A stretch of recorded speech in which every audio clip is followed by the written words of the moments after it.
Hello, everyone, and welcome back to Learning Canadian English. This is episode 31, and I'm your host, Jen. And I'm Mike. It's great to have you with us. Today, we have a very practical and, I think, very important topic for anyone new to Canada. Words to know at a restaurant. Absolutely. Eating out is a big part of the culture here, but it can be really stressful if you're not familiar with the language and the process. I know my parents certainly struggled at first. Oh, mine too. I have so many stories. So, our goal today is to make you feel more confident and comfortable when you go out to eat. We'll break it down step by step, from making a reservation to paying the bill. Exactly. Let's start with some personal experiences. Mike, what's a memory that stands out for you or your family? I remember one of the first times my parents went to a steakhouse. In India, beef isn't commonly eaten in our culture, so the whole concept was new.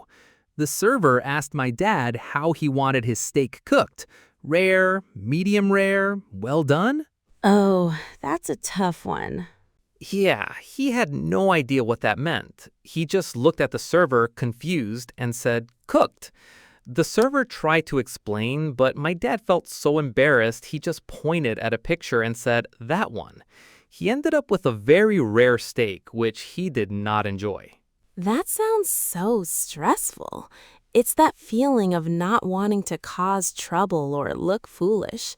My parents had a similar issue with salad dressing. Salad dressing? Yes, the server would list all the options. We have ranch, Italian, balsamic vinaigrette, Caesar. My mom would just panic and say yes. To all of them? No, just to the first one, the server said. For a whole year, she thought ranch was the only kind of salad dressing in Canada because she was too shy to ask what the other words meant. That's a perfect example of why this episode is so needed. It's these small vocabulary gaps that can create a lot of anxiety. So let's fix that. Okay, let's start at the very beginning. Before you even go to the restaurant, especially on a busy night like a Friday or Saturday, you might need to make a reservation. Right. A reservation is when you call the restaurant ahead of time to save a table for you. You might also hear people say booking a table. It means the same thing. So you can call the restaurant and say something simple like, "Hi, I'd like to make a reservation for 2 people tonight at 7 p.m." Exactly. They will probably ask for your name and phone number. It's a very simple process. Okay, so now you arrive at the restaurant. The first person you will usually meet is the host or hostess. Their job is to greet you and take you to your table. They will probably ask, do you have a reservation? If you do, you just give them your name. If you don't have a reservation, that's okay too. You can just say how many people are in your group. Right, you can walk in and say, "A table for 2, please," or "A table for 4." If the restaurant is busy, the host might say, it'll be about a 20-minute wait. This means you have to wait for 20 minutes before a table is free. That's a good one. Wait time. The host might also ask you about your seating preference. They could ask, would you prefer a table or a booth? Can you explain what a booth is, Jen?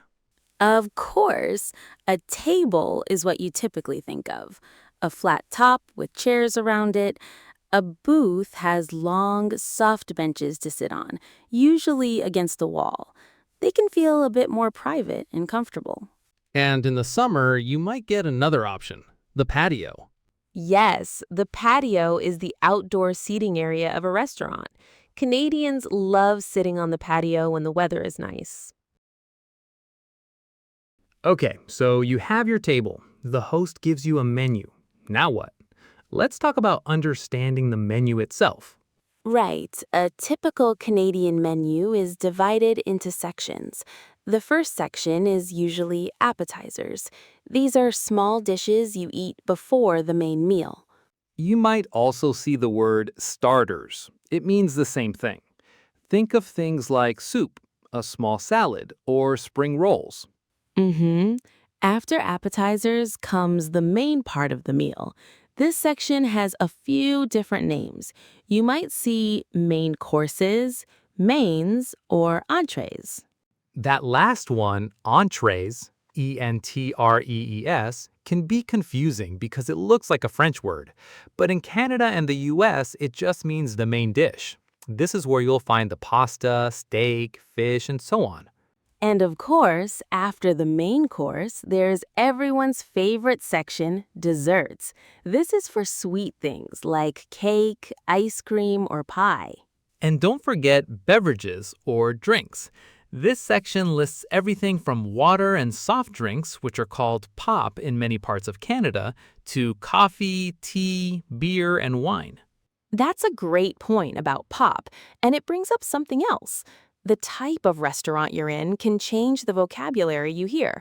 We've mostly been talking about what you might call a casual dining restaurant. That's a good distinction. Could you break down the different types? Let's start with the simplest, fast food. Okay, so you've looked at the menu and you're ready to order. How do you get the attention of your server? Right, fast food places are restaurants like McDonald's or Tim Hortons. Here, you usually order at a counter, pay before you get your food, and there's no server who comes to your table.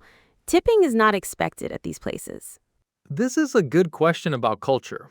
In Canada, it's considered impolite to shout, "Excuse me," or wave your hand wildly. The best way is to try to make eye contact with your server. That's right. Or you can close your menu and place it on the table. This is a common signal that you are ready to order. When the server comes, they'll often ask, "Are you ready to order?" Or, "Can I get you something to start?" When you order, there are a few simple phrases you can use. The most common are, "I'll have the," or "I would like." For example, "I'll have the chicken sandwich." And what if you don't know what to choose? It is perfectly okay to ask for help. This is one of my favorite things to do. You can ask, "What do you recommend?" Right. Servers usually know what dishes are the most popular or the best that day. You could also ask, "What is the special of the day?" Or just, "What are the specials?" Ah, specials. Those are dishes that are not on the regular menu and are only available for a short time. They're often very good. Now let's talk about something really important, changing an order. This is called customization, or making a substitution.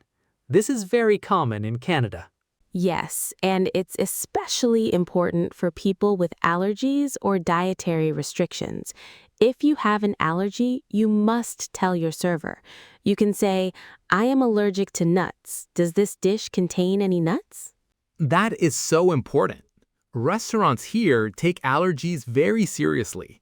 You can also ask to remove an ingredient. For example, "Can I have the burger but without onions, please?" A very common request is for sauces or dressings. Remember my mom and the ranch dressing? Yes. She could have asked for the dressing on the side. This means the dressing comes in a small cup next to the salad, not on top of it. This way, you can add as much as you want. You can ask for any sauce on the side. That's a great tip. Another common substitution is with side dishes. A main course often comes with a side like fries or a salad. The menu will say, "Served with your choice of fries or salad." You can say, "I'll have the fish with a side of salad, please." And sometimes you can even pay a little extra to change the side. This is called an upgrade. For example, "Can I upgrade my fries to a poutine for $2?" Now that is a truly Canadian sentence right there. All right, you've enjoyed your appetizers, your main course, and maybe even a dessert. The meal is over and it's time to pay. So you need to ask for the bill. In Canada, you can use the word bill or check. Both are very common. Again, you make eye contact with your server and you can say, "Excuse me, could we have the bill, please?" Or, "We're ready for the check when you have a moment." The server will bring the bill to your table in a little folder. Now we need to discuss a very important part of Canadian culture, tipping.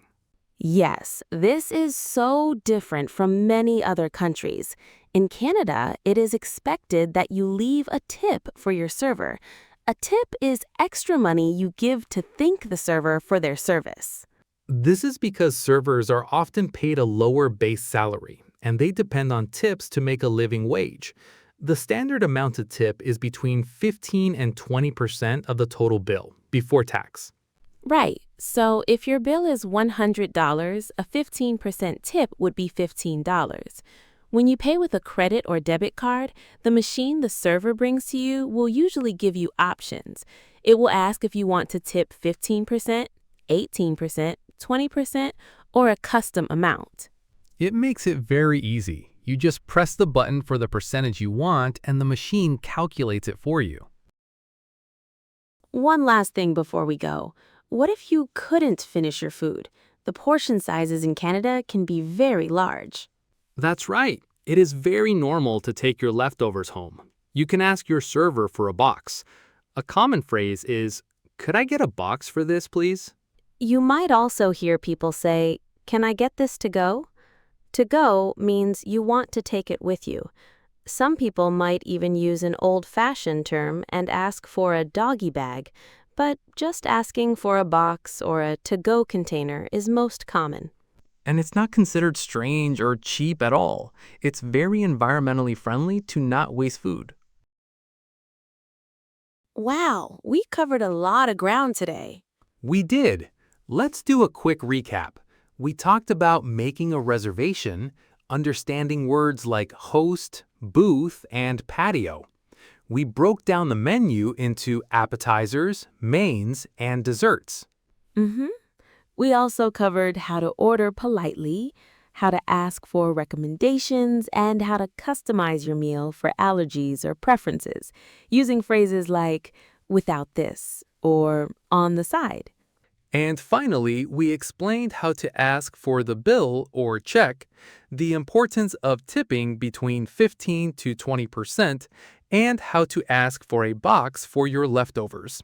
Our biggest tip for all our listeners is this: don't be afraid to ask questions. If you don't understand a word on the menu, just ask your server. What is that? They're happy to help you.